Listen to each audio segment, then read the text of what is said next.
राधा करावचित पल्लव वल्लरी के। राधा पदांक विलसन मधुर स्थली के।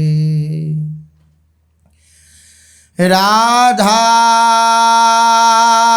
यशो मुखर मत खगावली के। राधा विहार विपिने रमता मनो में। प्रेमानंदोत्पुलकित गात्रौ विद्युद्धाराधर समकांति। श्री राधा कृष्णो मनसि दधानं वन्देऽहं श्रीहितहरिवंशं। वन्देऽहं श्रीहितहरिवंशम्।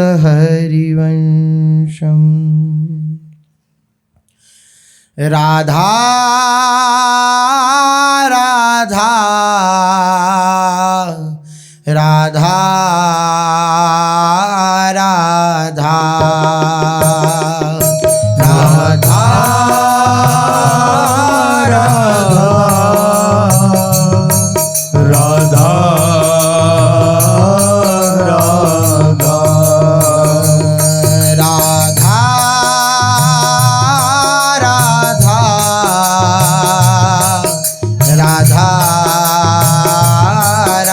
राधा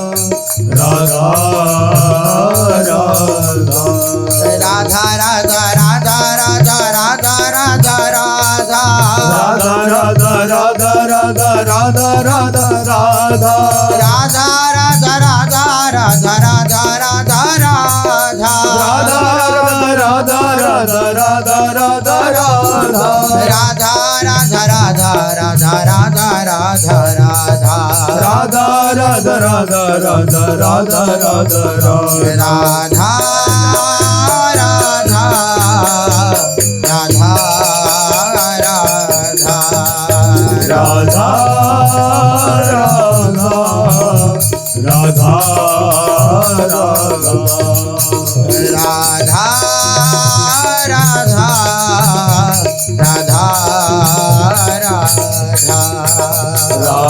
राधा राधा राधा। श्री राधा वल्लभ लाल की, महाप्रभु श्री तरिवंश चंद्रजू महाराज की, श्री सद्गुरुदेव भगवान की। रसघन मोहन मूर्ति ठाकुर श्री राधा वल्लभ लाल जी महाराज, अनंत अनंत सखियों की प्राण सजीवन मूरी श्री लाडली जू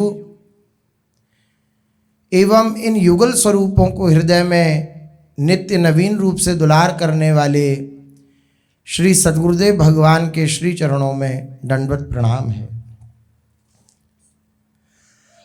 अस्तित्व का मिट जाना ही साधना का फल है। मैं कुछ हूं,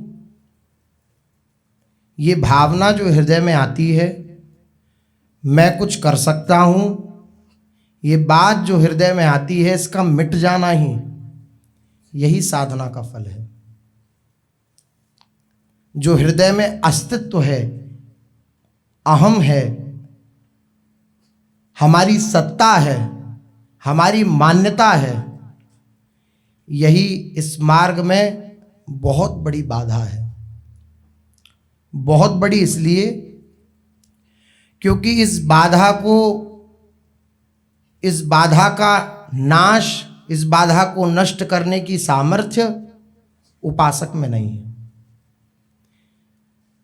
इस अस्तित्व की पर जो चोट करते हैं वे श्री सद्गुरुदेव भगवान हैं। ये उनका अत्यंत दुलार, अत्यंत प्यार, अत्यंत मीठी दवाई है, जो दिखने में कड़वी लगती है, लेकिन जब इसका फल मिलता है, जब इसका परिणाम आता है इस औषधि का, तो उपासक निहाल हो जाता है।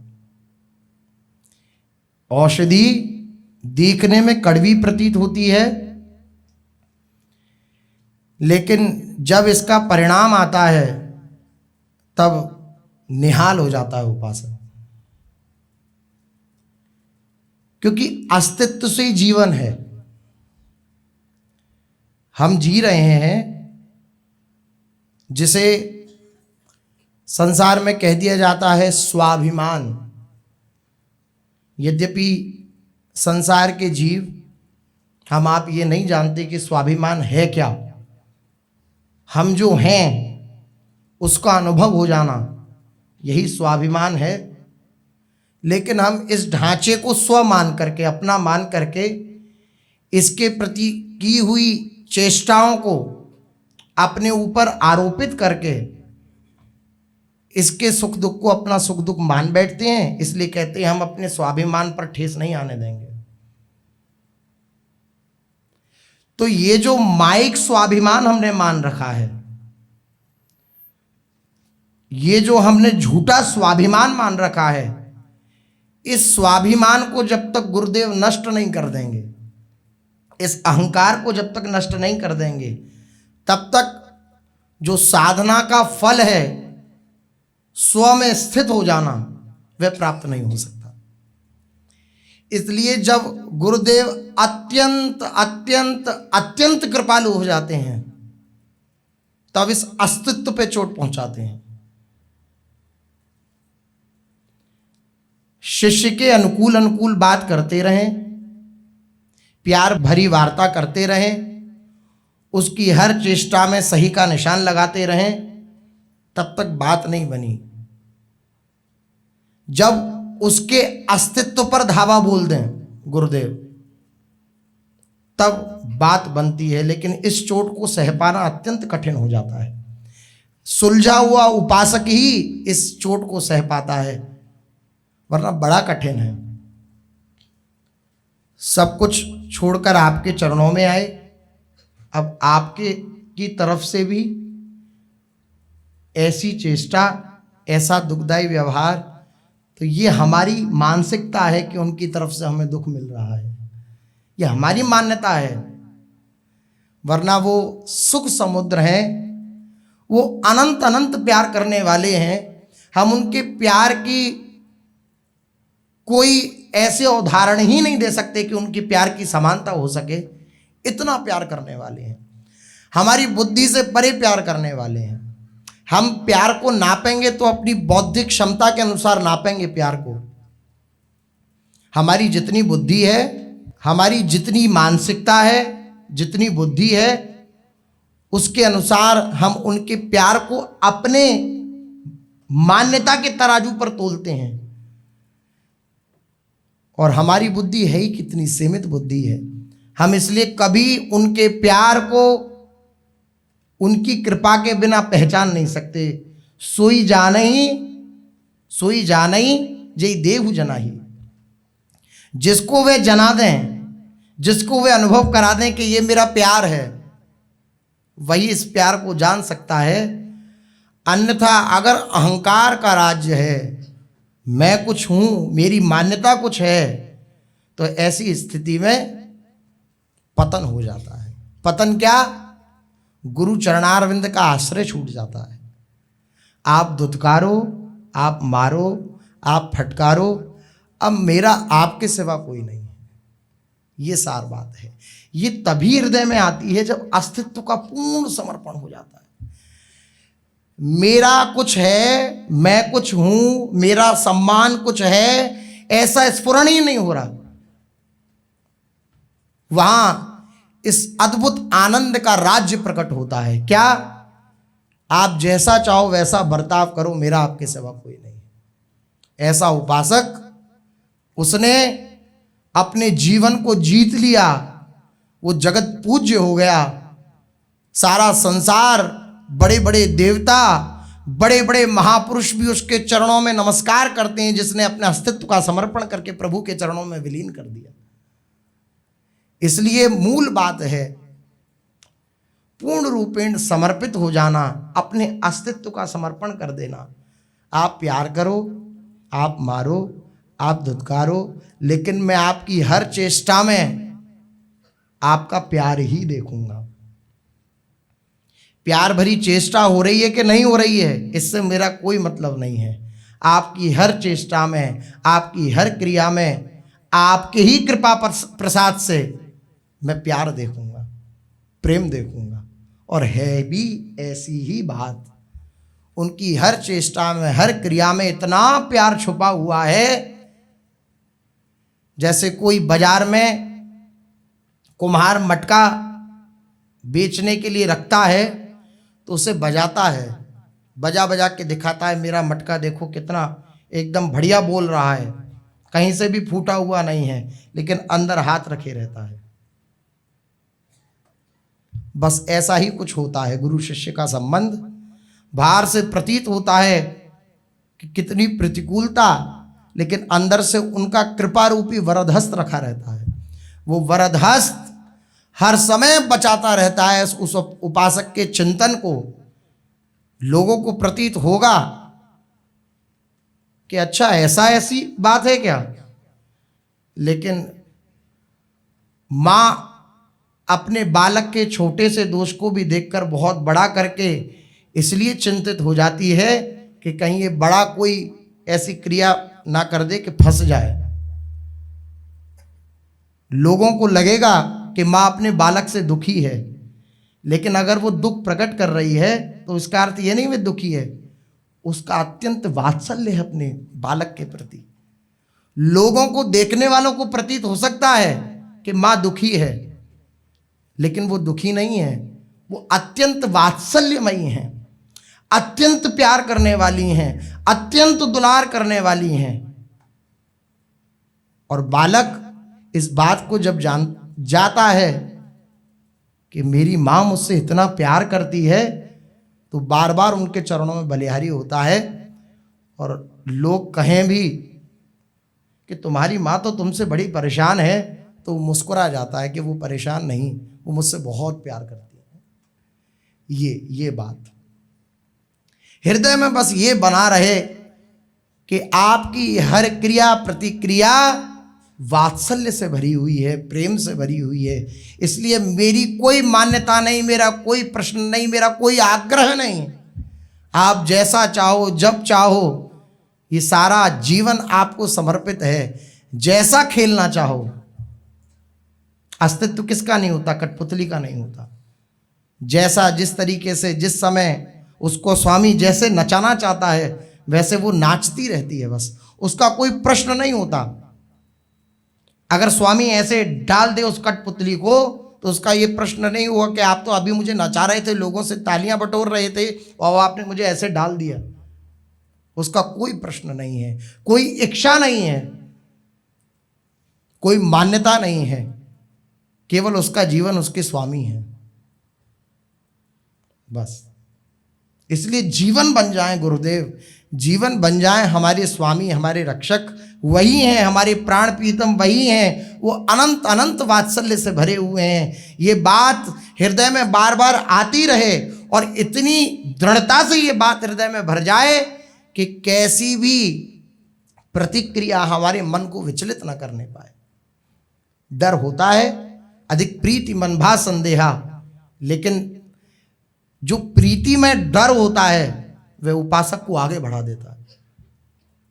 अभय होई जो तुम्हें डराई, वो उपासक को अभय कर देता है जो प्रीति में डर होता है, प्रीति से युक्त डर होता है कि कहीं ऐसा ना हो कि आपको खोजती हुई मैं दर बदर भटकती रहूं और आप मुझे ना मिलो। कभी ऐसा जीवन में ना आए।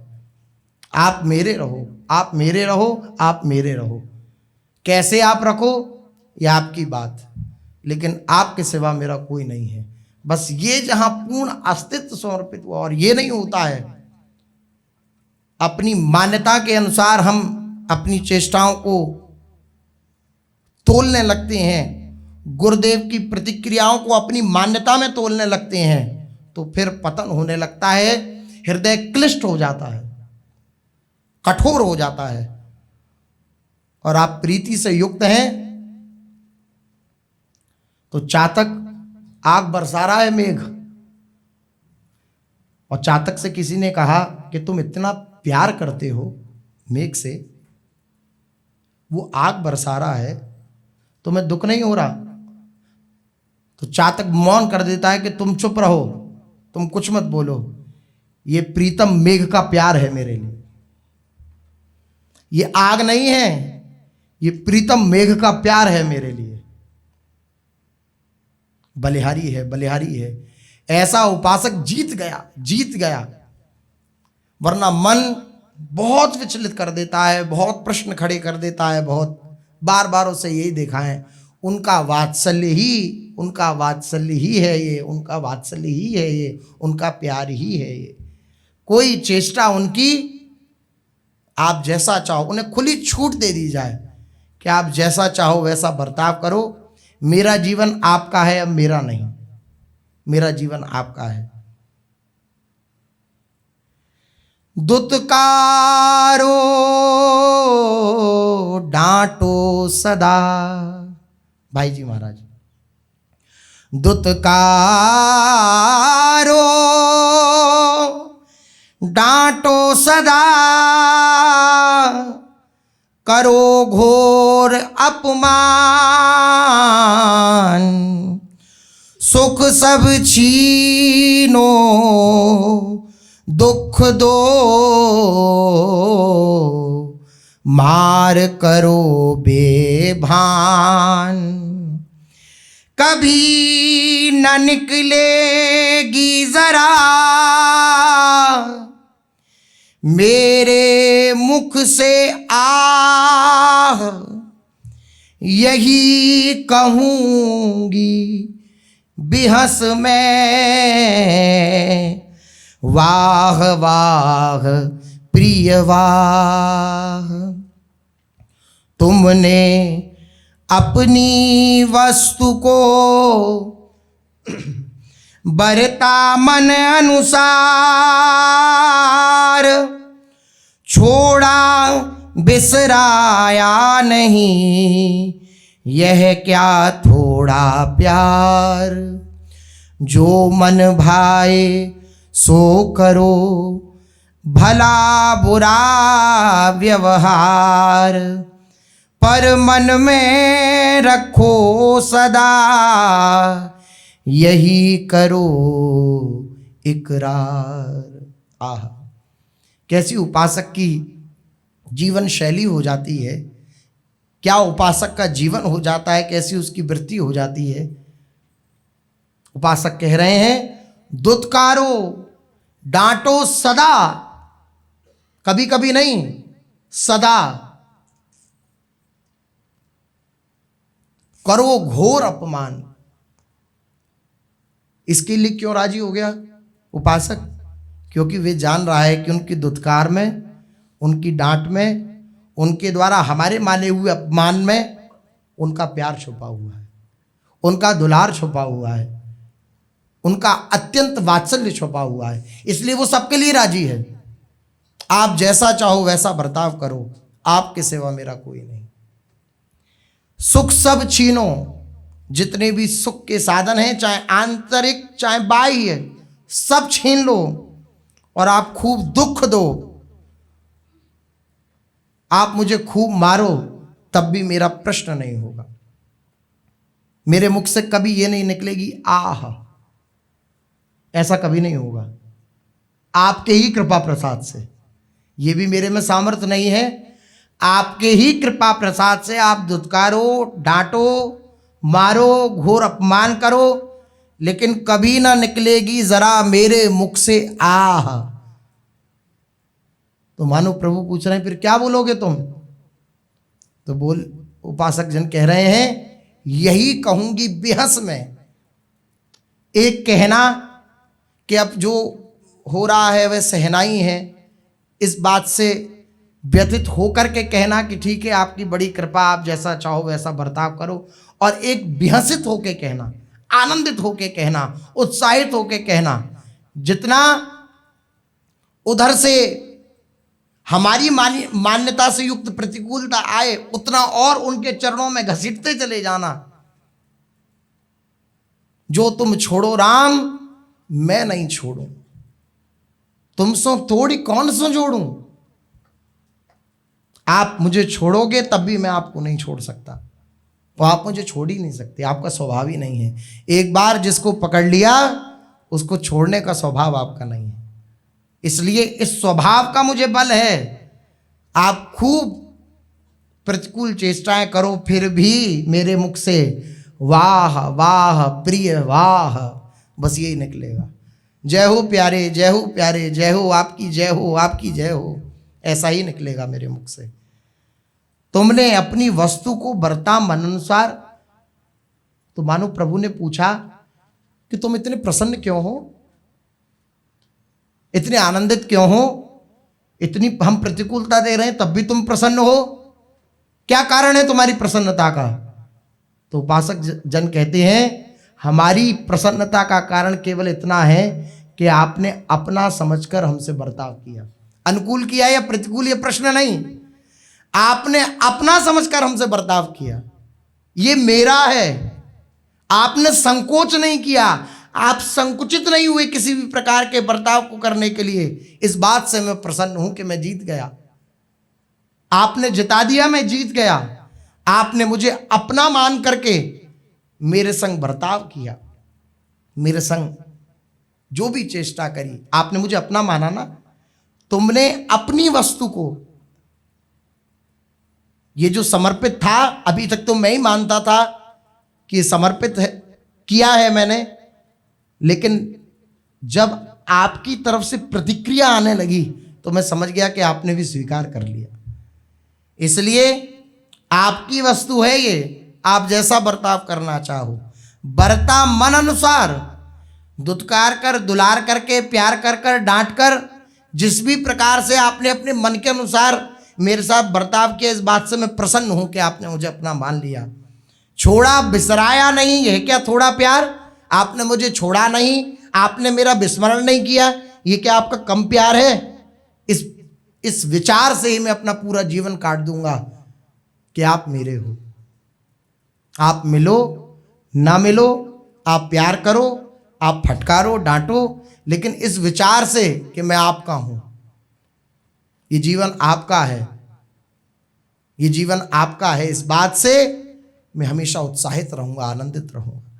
जो मन भाए सो करो, भला बुरा व्यवहार, पर मन में रखो सदा यही करो इकरार। बस एक बात चाहता हूं कि आप अपने मन में ये बात रखो कि ये मेरा है, बस। और महापुरुषों की समर्पण वृत्ति तो क्या कहना,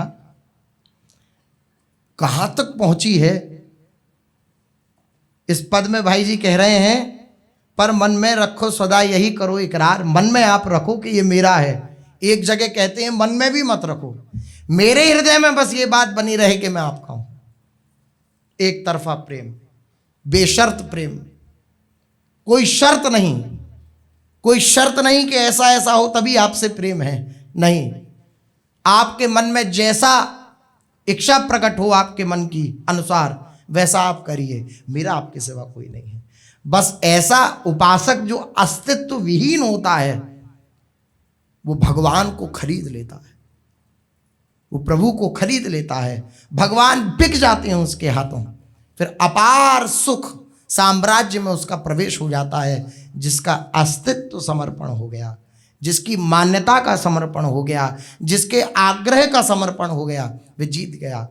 गुरु चरणों में बस यही प्रार्थना रहे प्रतिक्षण कि हमारा अस्तित्व कभी हमारे और आपके संबंध में बीच में ना आने पाए, हमारे आपके संबंध में हमारी मान्यता ना आने पाए, हमारे आपके संबंध में हमारा आग्रह ना आने पाए।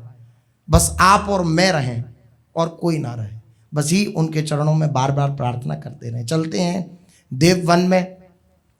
अद्भुत सुख श्री तारा रानी और श्री व्यास मिश्र जी को श्री हित महाप्रभु दे रहे हैं। अद्भुत बाल चरित्र हो रहे हैं। आज बड़ी ही निष्ठा की बात श्री महाप्रभु जी दर्शन कराएंगे। उपासक की अपने इष्ट में कैसी निष्ठा होनी चाहिए, अपने इष्ट से बढ़ के उसके जीवन में कोई नहीं होना चाहिए। सबको प्रणाम है, सबको नमस्कार है, लेकिन जैसे पतिव्रता पत्नी के लिए अपने पति के समान कोई नहीं है, इसी प्रकार जो अव्यभिचारी उपासक है, जिसके हृदय में व्यभिचार दोष नहीं है, उसके हृदय में प्रभु के प्रति कैसी अनन्यता होनी चाहिए, कैसी आसक्ति होनी चाहिए, इसका दिग्दर्शन आज महाप्रभु जी कराएंगे। कैसी भी जीवन में परिस्थिति आ जाए, लेकिन किसी और के द्वारे नहीं जाएंगे, किसी और के द्वारे पर अपना माथा नहीं टेकेंगे। ये सर श्री युगल सरकार के चरणों में समर्पित हो गया है, अब और किसी के आगे नहीं झुकेगा। उनके संबंध से झुकेगा कि मेरे ही प्रभु के जन हैं, लेकिन स्वतंत्र सत्ता मानकर कि ये मेरा भरण पोषण करने वाले हैं, इस भाव से किसी के आगे नहीं झुकूंगा। वो सर आपको समर्पित है। मीरा जी की जब शादी हुई, ब्याह हुआ, तो देवी की पूजा करने के लिए कहा गया। वहाँ की जितनी भी वृद्ध थीं माताएं, उन्होंने कहा कि हमारे यहाँ प्रथा है, देवी की उपासना करनी है, उन्हें जाकर पूजा अर्चना करनी है, चलो। इससे सुहाग अमर होता है, तो आपको पूजा करनी चाहिए। तो जो कह रही थी ये बात, वो उनके पतिदेव सुधार गए थे। तो मीरा जी बोली कि अगर इनकी उपासना से सुहाग अमर होता है तो आप तो फिर सुहागवती होती। तो इतना बड़बोलापन किसी को क्या सहन हो। तो बोली आप ऐसी वार्ता ना करें हमसे, आप चलें, जैसा आदेश है वैसा करें। चलिए सर झुकाइए देवी जी के आगे। तो उन्होंने कहा नहीं, ये सर झुक चुका है गिरधर के आगे, अब किसी और के आगे नहीं झुकेगा। ये प्रेम है, इसमें भेद नहीं है कि वो भेद कर रही हैं किसी दैवीय शक्ति में या भगवान में या ऐसा नहीं। ये प्रेम की अवस्था होती है। ये समता के बाद भी प्रकट होने वाली ममता है। समत्व हो गया, सब जगह दिख गया कि मेरे गिरधरी विराजमान है, उसके बाद प्रकट होने वाला ये प्रेमाद्वैत है। ये प्रेमाद्वैत है।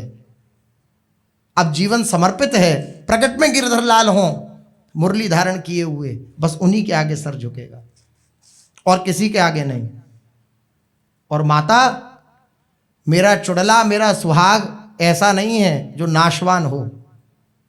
नाशवान संसार के जीवों को अपनाया होता तो मेरा चुड़ला अमर होने में संशय था, लेकिन मैंने गिरधर को अपनाया, ये चुड़ला मेरा हमेशा हमेशा के लिए अमर है। ये अनन्यता, इसी अनन्यता का प्रकाश आज महाप्रभु जी करेंगे कि कैसी भी जीवन में विपरीत परिस्थिति आ जाए, कोई भी रोग, कोई भी शोक, लेकिन हमारे इष्ट के प्रति हमारी कैसी अनन्यता होनी चाहिए, इस बात को महाप्रभु जी प्रकट कर रहे हैं। बरस 5 के भये अंग में व्रण हुए आए, पूछी सब को व्यास कहो या को जू पाए। जिस समय श्रीहित महाप्रभु 5 वर्ष के हुए तो एक बड़ी आश्चर्यमयी घटना घटी।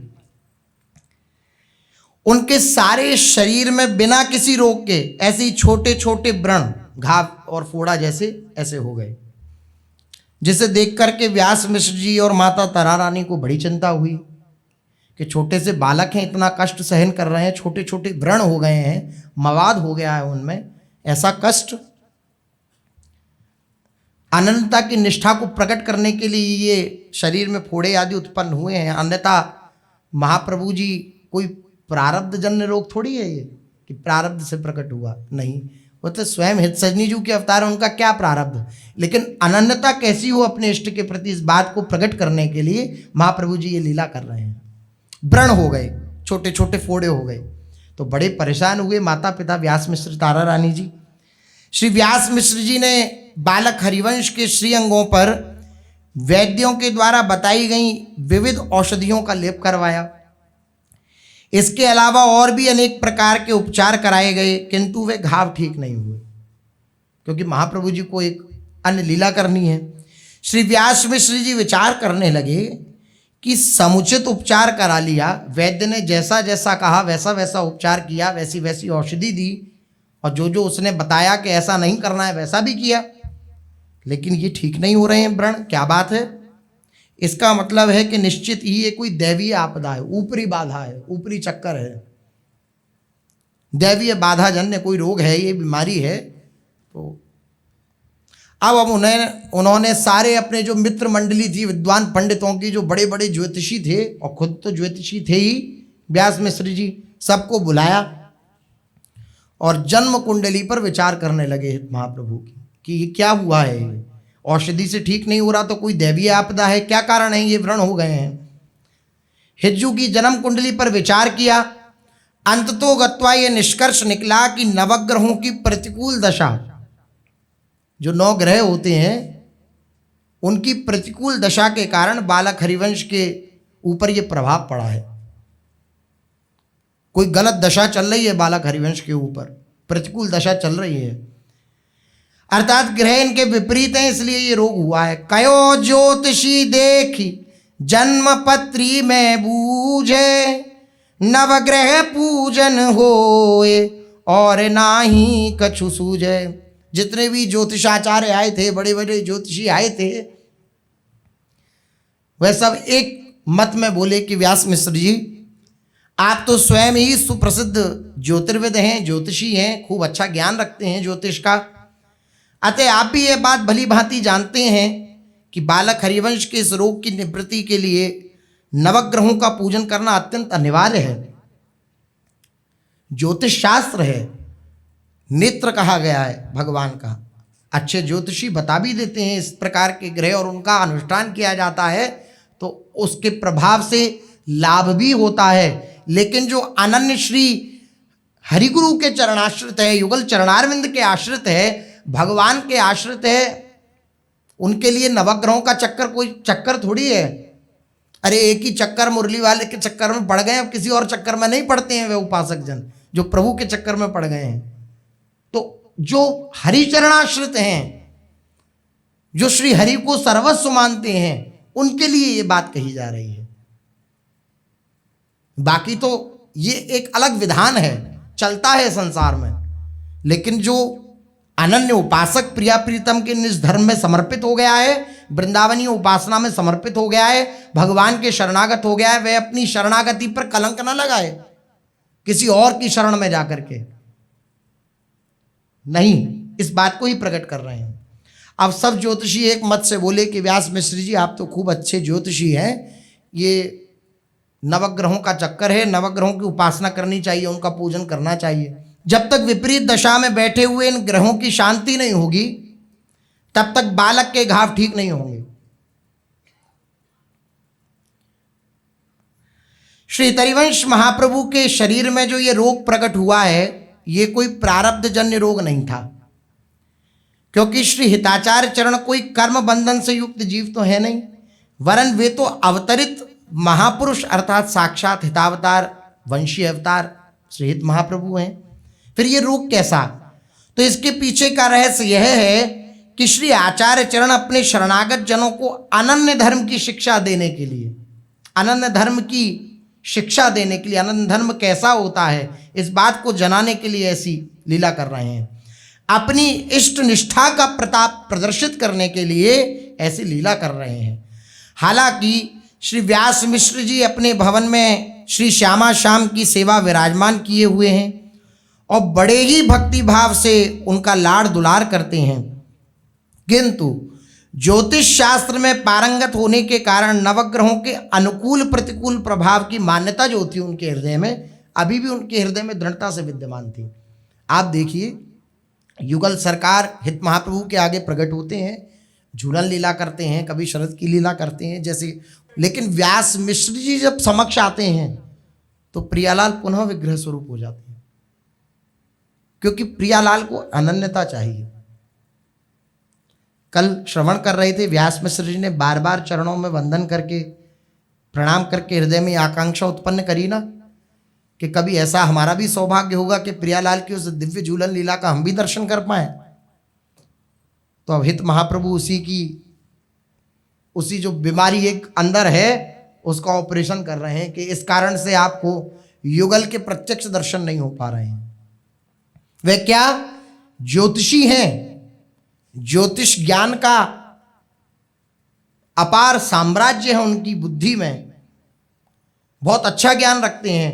तो कहीं ना कहीं यद्यपि अनन्य उपासक हैं प्रियालाल के, लेकिन कहीं ना कहीं ये बात हृदय में बैठी हुई है नवग्रहों की कि यहाँ पर ये प्रभाव होता है, इस घर में बैठा हो ये ग्रह तो ये प्रभाव होता है, उधर बैठा हो तो ये प्रभाव होता है। ये जो मान्यता बैठी हुई है इस मान्यता के कारण प्रत्यक्ष दर्शन नहीं होता। इस मान्यता को रद्द करेंगे महाप्रभु जी।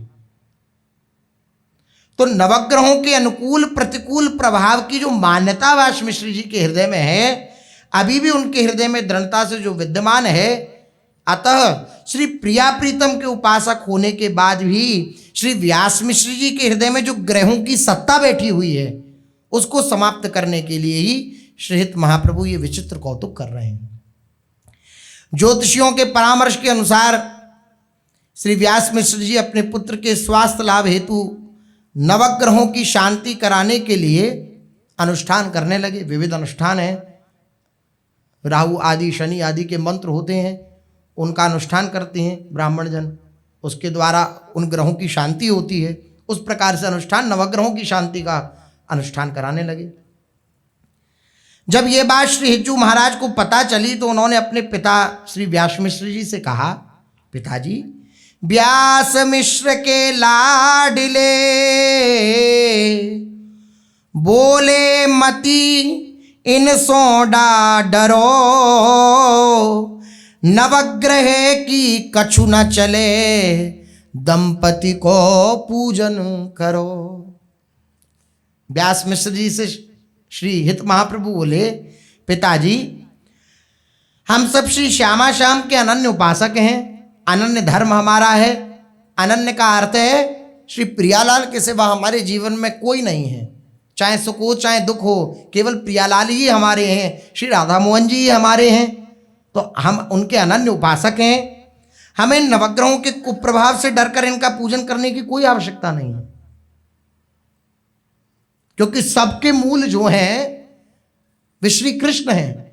श्री कृष्ण का पूजन हो गया, श्री कृष्ण को हम समर्पित हो गए, भगवान को समर्पित हो गए, तो फिर किसी और को हम पूजन करें या न करें सबका पूजन हो रहा है। जैसे वृक्ष की जड़ में अगर जल डाल दिया जाता है तो वृक्ष के सारी डालियां, पत्ते, फल सबको जल मिल जाता है। ऐसा तो है नहीं कि एक फल को जल चाहिए तो हम उसके ऊपर जल डाल रहे हैं, एक डाली को जल चाहिए तो हम वहां जल डाल रहे हैं। सीधे कहाँ डाल रहे हैं? जड़ में। जड़ में अगर जल डाल देते हैं तो सारे वृक्ष को पुष्टि मिल जाती है। इसी प्रकार श्री कृष्ण क्या है? सबके मूल हैं। इनको समर्पित हो गए, इनका पूजन कर लिया, इनकी सेवा कर ली तो सबकी सेवा हो गई। इस बात को समझिए। पिताश्री से, व्यास मिश्र जी से श्रीहित महाप्रभु कह रहे हैं, यथा तरोर्मूल निषेचनेन तृप्यन्ति तस्कंद भुजोपशाखाः प्राणोपहाराच्च यथेन्द्रियाणां तथैव सर्वार्हणमच्युतेज्या। श्रीमद् भागवत का श्लोक है। जिस तरह वृक्ष की जड़ को सींचने से उसके तने, उसकी शाखाएं, टहनियां सब पुष्ट हो जाती हैं, और जिस प्रकार उदर में भोजन देने से शरीर की इंद्रियां तथा अंग प्रत्यंग प्राणवान बनते हैं। भाई आँखों की ज्योति तेज करनी है तो अब हम आँखों को खाना खिलाने लग जाएं कि भाई इसकी ज्योति तेज हो। एकमात्र उदर को पोषित करने से, उदर में अन्न चला गया तो वो सब इंद्रियों को पोषित करता है, अलग अलग इंद्रियों को देने की आवश्यकता नहीं होती है। इसी प्रकार भक्ति योग द्वारा श्री हरि, श्री कृष्ण की पूजा अर्चना करने से सभी देवता जो श्री भगवान के ही अभिन्न अंग हैं, श्री भगवान के ही अंग हैं। जैसे वृक्ष के ही डालियां, टहनियां, पत्र, पुष्प, फल आदि होते हैं, इसी प्रकार श्री हरि के ही अभिन्न अंग जो देवता हैं उनको भी पुष्टि मिल जाती है स्वतः। कोई अलग से प्रयास नहीं करना पड़ता कि हम आज श्री कृष्ण के चरणानुयायी हो गए, उनको सर्वस्व समर्पित कर दिया तो अमुक देवता नाराज ना हो जाएं, फिर नाराज होकर हम पे प्रकोप ना कर दें। तो अभी ये प्रश्न है हृदय में, तो अभी पूर्ण शरणागति नहीं हुई, पूर्ण रूपेण हम समर्पित नहीं हुए। अन्यथा मूल में जल डालने से जैसे वृक्ष पुष्ट हो जाता है, वृक्ष की टहनियाँ आदि पुष्ट हो जाती हैं, उदर में भोजन डाल देने से जैसे पूरे शरीर के अंग प्रत्यंग पुष्ट हो जाते हैं, इसी प्रकार श्रीहरि के चरणों के आश्रित हो जाने से समस्त देवी देवता प्रसन्न हो जाते हैं। किसी को अलग से प्रसन्न करने की आवश्यकता नहीं है। श्री कृष्ण के चरणाश्रित होकर उनके आराधन में तत्पर उपासक को अन्य किसी देवी देवता की पृथक रूप से उपासना करने की आवश्यकता नहीं रहती है, क्योंकि एते चांस कलह पुंसः कृष्णस्तु भगवान स्वयं। जितने भी भगवान के अवतार होते हैं वो कोई अंशावतार, कला अवतार आदि होते हैं, लेकिन जो श्री कृष्ण हैं, जो भगवान श्री कृष्ण हैं, वे स्वयं भगवान हैं। श्रीमद् भागवत में प्रमाणित है, एते चांस कलह पुंसा कृष्णस्तु भगवान स्वयं। कृष्ण स्वयं भगवान हैं। श्री कृष्ण सबके अंशी हैं, अंश नहीं है किसी के, सबके अंशी हैं, और समस्त देवी देवता उनके अंश हैं, अंगों के समान हैं। स्वयं श्री हरि भगवद गीता में कहते हैं, अहम सर्वस्य प्रभवो मत्तः सर्वं प्रवर्तते इति मत्वा भजन्ते माम बुधा भाव समन्विताः। मैं वासुदेव, भगवान श्री कृष्ण गीता जी में कह रहे हैं, मैं वासुदेव ही संपूर्ण जगत की उत्पत्ति का कारण हूं और मुझसे ही सब जगत चेष्टा करता है। इस प्रकार समझकर श्रद्धा और भक्ति से युक्त बुद्धिमान भक्तजन मुझ परमेश्वर को ही निरंतर भजते हैं, मेरा ही भजन करते हैं।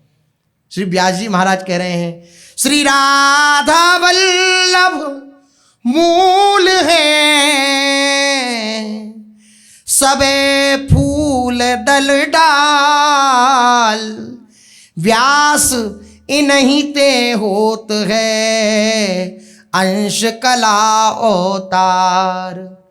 व्यास जी कह रहे हैं, हरिराम व्यास जी, कि श्री राधा वल्लभ लाल जो हैं वो सबके मूल हैं, इन्हीं के द्वारा ही अंश कला आदि अवतार होते हैं। बाकी सब फल फूल दल डाल आदि हैं, इन्हीं के अंग हैं, लेकिन मूल जो हैं वे श्री राधा वल्लभ लाल हैं।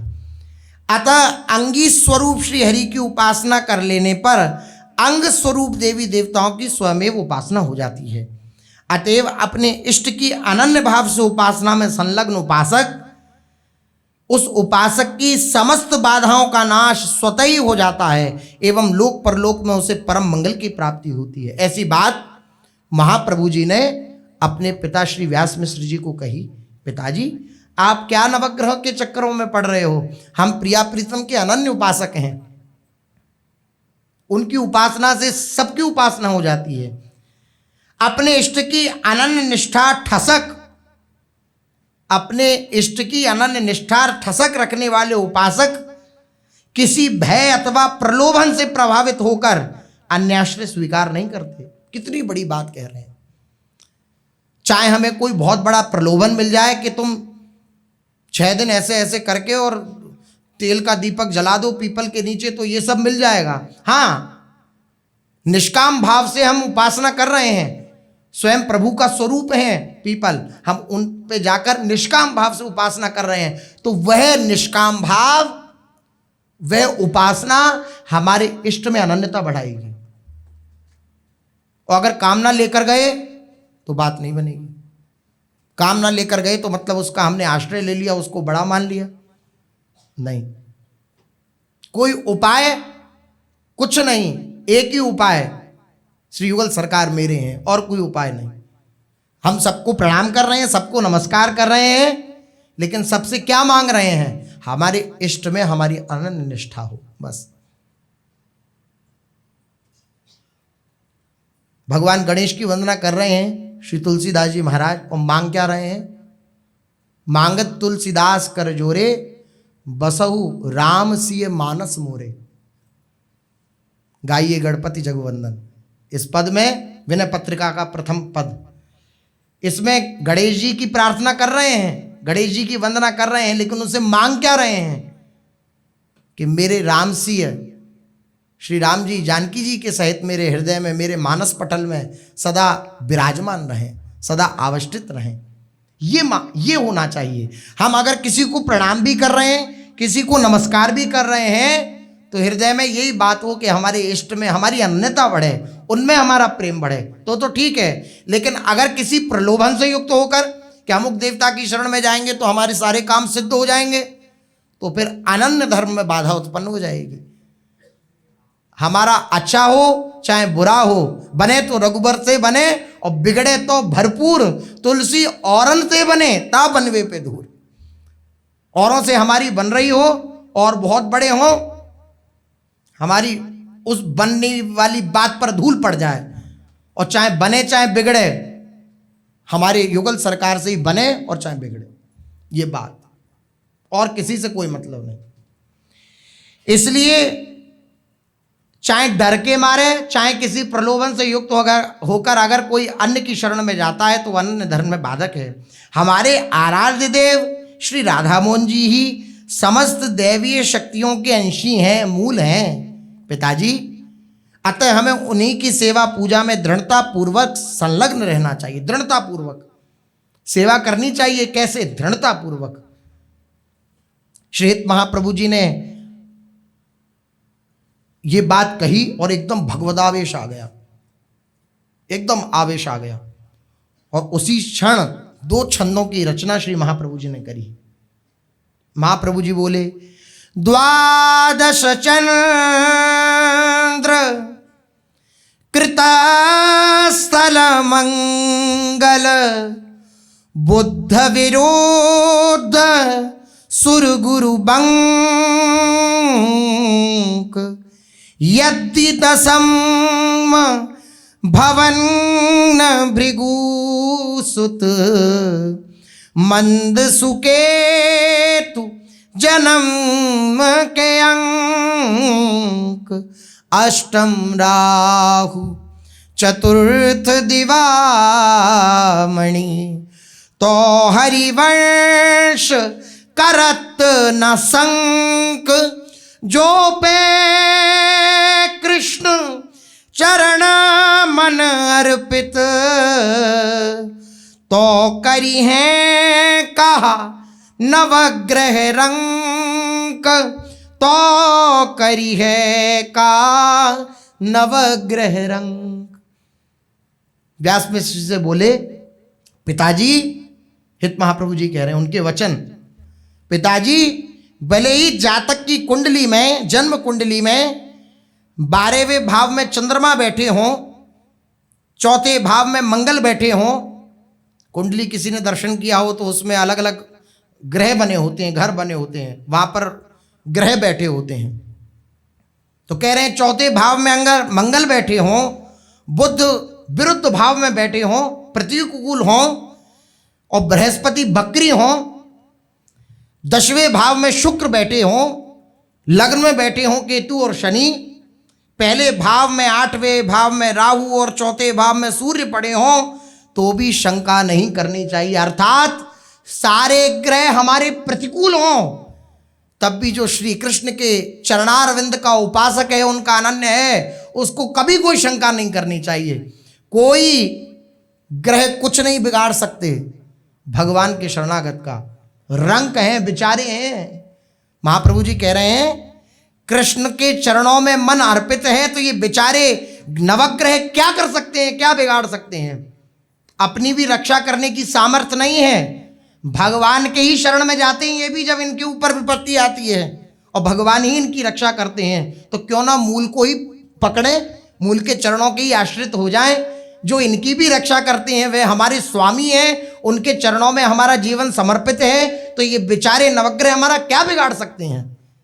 महाप्रभु जी इस निष्ठा को प्रकट कर रहे हैं। भगवदावेश आ गया है श्री महाप्रभु जी को।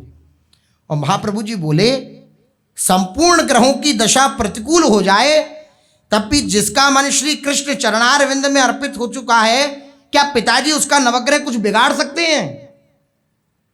महाप्रभु कहते हैं यदि मन श्री कृष्ण के चरणों में समर्पित है, तो फिर ये रंक नवग्रह जन्म कुंडली में विपरीत भावों में रहते हुए भी किंचन मात्र अहित नहीं कर सकते, बिल्कुल कुछ नहीं बिगाड़ सकते।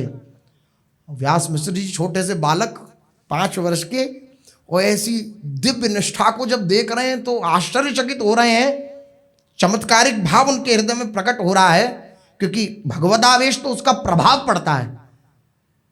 महाप्रभु जी जब अपने आवेश में बोल रहे हैं तो उसका प्रभाव व्यास मिश्र जी के सीधे चित्त पर पड़ रहा है, सीधे हृदय पर पड़ रहा है। ऐसे मुंह खुला रह गया व्यास मिश्र, क्या बात है पिताजी। और एक बात सुनिए, ये सारे ग्रह प्रतिकूल हों, श्री कृष्ण के चरणों में हम समर्पित हैं, तो ये नवग्रह कुछ नहीं बिगाड़ सकते। और ये सारे ग्रह अनुकूल हों, हम श्री कृष्ण से विमुख हैं, तो सब बिगड़ा ही हुआ है, सब बिगड़ा हुआ है, कुछ नहीं सुधरा। भानुदसम, ऊपर प्रतिकूल जो अवस्था होती है ग्रहों की वह दिखलाई, अब इस छंद में जो अनुकूल अवस्था है ग्रहों की वह दिखला रहे हैं। भानुदसम जनम निशापति मंगल बुद्ध शिव स्थलली के, जो गुरु होए धर्म भवन के, तो भृगुनंद सुमंद नवी के, तीसरो केतु समेत विधुग्रस, तो हरिवंश मन क्रम फीके, गोविंद छाणी भ्रमंत दसों दिशी, तो करी हैं का नवग्रहणी के, तो करी हैं का नवग्रहणी के। पिताजी 10वें भाव में सूर्य बैठे हों, जन्म के भाव में चंद्रमा बैठे हों, लग्न में चंद्रमा बैठे हों, मंगल और बुध 11वें भाव में बैठे हों, 9वें भाव में बृहस्पति, ये सब अनुकूल ग्रह कुंडली में अनुकूल जगह बैठे हुए हैं। कि अगर ऐसी किसी की कुंडली हो तो बहुत अच्छी कुंडली मानी जाती है जन्म कुंडली। ऐसी अगर कुंडली किसी की हो, 9वें भाव में बृहस्पति बैठे हों, शुक्र अच्छे स्थान में अर्थात 3, 6वें भाव में बैठे हों, 11वें भाव में शनि बैठे हों, राहु और केतु 3 स्थान में जन्म कुंडली में बैठे हों, तो भी जो पुरुष श्री गोविंद भगवान को छोड़ करके 10 दिशाओं में भटकता डोलता है, भ्रमता डोलता है, भगवत विमुख होकर भटक रहा है, तो उत्तम से उत्तम ग्रह कुछ भी उसकी भलाई नहीं कर सकते। संसार में सबसे बड़ी भलाई यही है कि संसार चक्र से छूट करके प्रभु के धाम में चले जाएं, प्रभु की दिव्य सन्निधि को प्राप्त कर लें। क्या ये नवग्रह वे सन्निधि प्राप्त करा सकते हैं क्या? और अगर वह प्राप्त नहीं हुई तो सब बेकार रहा, सब बिगड़ गया, क्या सुधरा हुआ? व्यास मिश्र जी के सामने हित महाप्रभु जी अद्भुत आवेश में, मैं उनके जीवन को धिक्कारता हूं जो श्री हरि को छोड़ करके, गोविंद को छोड़ करके अन्य जगह भटकते फिरते हैं और भगवान की शरण को ग्रहण नहीं कर सकते। अगर उनके ग्रहों की अवस्था उनकी कुंडली में अच्छी भी है तो वो सब बुरी हो जाएगी, सब बेकार हो जाएगी। राम राम राम जोलो तू न जपी हैं, तोलो तू कहूं जाए तीहू ताप तपी हैं। कहीं चला जाए, कहीं भटक ले, कहीं किसी की भी शरण में चला जाए, लेकिन अपने त्रितापों का नाश करना संभव नहीं है जब तक हरि की शरणागति नहीं हो जाएगी, जब तक प्रभु से संबंध नहीं हो जाएगा। इसलिए पिताजी हमारे तो श्री राधा मोहन जी हैं, उनसे हमारा दृढ़ संबंध है, हम उनके अनन्य उपासक हैं। आप किन चक्करों में पड़ गए? यदि सभी ग्रह अनुकूल स्थान पर बैठे हों, पर जिसका मन श्री कृष्ण के भजन में संलग्न है वह प्रभु की प्राप्ति कर लेगा, और जिसका हृदय प्रभु के विधान में संलग्न नहीं है, उनकी कृपा में संलग्न नहीं है, खूब अनुकूल दशा में सब ग्रह बैठे हों फिर भी वह विमुख ही है, उसका पतन ही होगा, दशों दिशाओं में उसका अमंगल होगा। जो प्रभु की शरणागति प्राप्त नहीं करेगा, प्रभु की शरण में नहीं जाएगा, उसे शांति नहीं मिलेगी, उसका मंगल नहीं हो सकता। देवता पितर तुम सब मिली सुनो, अनन्य उपासकों की रहनी, आस छाड़ियो हमारी यह बलि ना तुम्हारी है।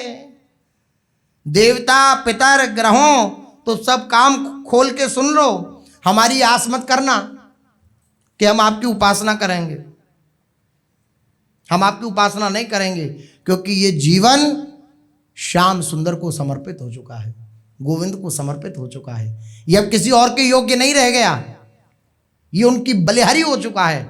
देवता पितर तो हमारे श्री मुकुंद नित, अब जो भी संबंध है कि देवता पितर आदि ग्रह आदि जो भी कुछ है वो हमारे श्री हरि हैं, मुकुंद हैं। देवता पितर तो हमारे श्री मुकुंद नित, भई अभिलाष या के वे ही अधिकारी हैं। अब इस शरीर के अधिकारी केवल मुकुंद हैं, केवल हरि हैं, और किसी का इस शरीर पर अब अधिकार नहीं है, इस मन पर अब अधिकार नहीं है, इस चित्त पर अब अधिकार नहीं है, केवल मुकुंद का, हरि का ही अधिकार है। तुमहु सोचा हो तेऊ लहो सब जननी सो, हानि लाभ हमें नाही बात यों विचारी है।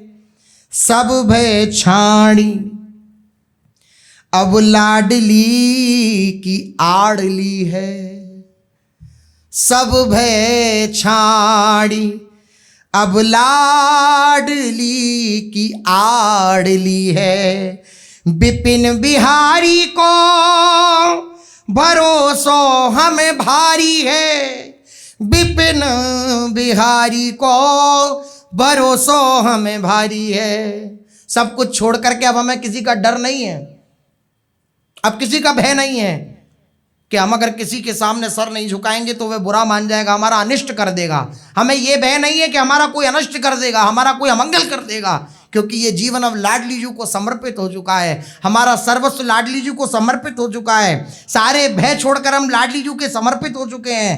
अब हमें केवल एक ही भरोसा है, जो वृंदावन में सखियों के मध्य विराजमान श्री युगल सरकार हैं, वही हमारे जीवन सर्वस्व हैं। अब इनके होकर, इनके कहाकर क्या हम किसी और के कहाएं?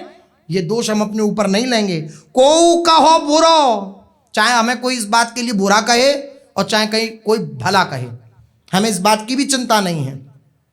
को कहे बुरो फिर को कहो भलो मोही, दो सोना काज ही दंपति बसाए हों, वृंदावन वास, श्याम श्यामा को निवास जहाँ, चित्त के हुलास जुत आस ही लगाए हों, रसिक उपासक अनन्यनी को संग गही, बानी रस सानी नित प्रीति ही सोगाई हो, यह तन पाए राधावर गुण गाए, चंद हित को कहाए और कौन को कहाए हो, चंद हित को कहाए अब कौन को कहाए हो। हमारा सर्वस्व श्री प्रियालाल है। कोई भला कहे चाहे बुरा कहे तो बड़े अभिमानी हैं, किसी की उपासना की बात नहीं कहते, केवल श्री हरि श्री युगल प्रिया। तो कोई बुरा कहे तो कहता रहे, कोई भला कहे तो कहता रहे। हम तो वृंदावन वासी हैं, श्यामा श्याम के उपासी हैं। चित्त में बस यही हुलास, नित्य प्रति यही आशा जगी रहती है कि प्रियालाल हमारे हैं। अब ये तन पाया, राधावर की शरण मिली, राधावर का गुण गाया। अब क्या राधावर के सिवा किसी और को कहलाएं हम कि हम अमुक के हैं? हम किसी के नहीं हैं, केवल हम प्रियालाल के हैं, केवल हरिवंश चंद्रजू के हैं, केवल अपने गुरुदेव के हैं। इस बात की निष्ठा को प्रकट कर रहे हैं महाप्रभु जी।